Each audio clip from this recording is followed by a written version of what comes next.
Bagages. Objet fermé en forme de sac destiné à contenir et protéger des effets emportés en voyage. Chaque année, 15 millions de touristes visitent Paris et la même quantité de bagages transite dans nos hôtels, appartements meublés et autres modes d'hébergement. Pendant la dernière journée, un service de bagagerie n'est pas toujours disponible.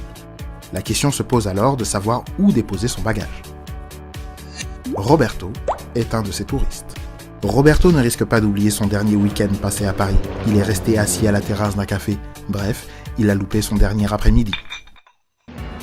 Cette fois, Roberto est décidé à profiter à fond de sa journée à Paris en se débarrassant de sa valise. Mais les consignes en gare, c'est trop loin de l'appartement meublé qu'il vient de louer et Roberto ne veut pas se prendre la tête.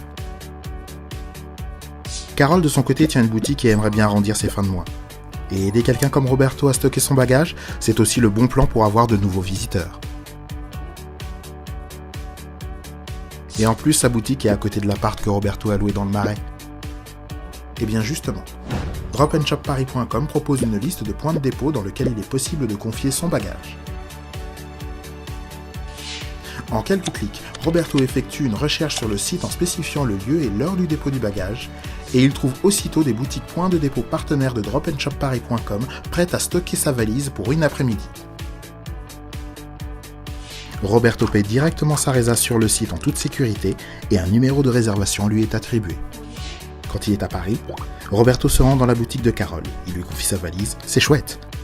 3 heures plus tard, Roberto revient enchanté. Le temps est passé si vite, il a pu flâner. Un service de bagagerie plus simple qu'une consigne en gare qui permet d'économiser du temps et de profiter de sa dernière journée.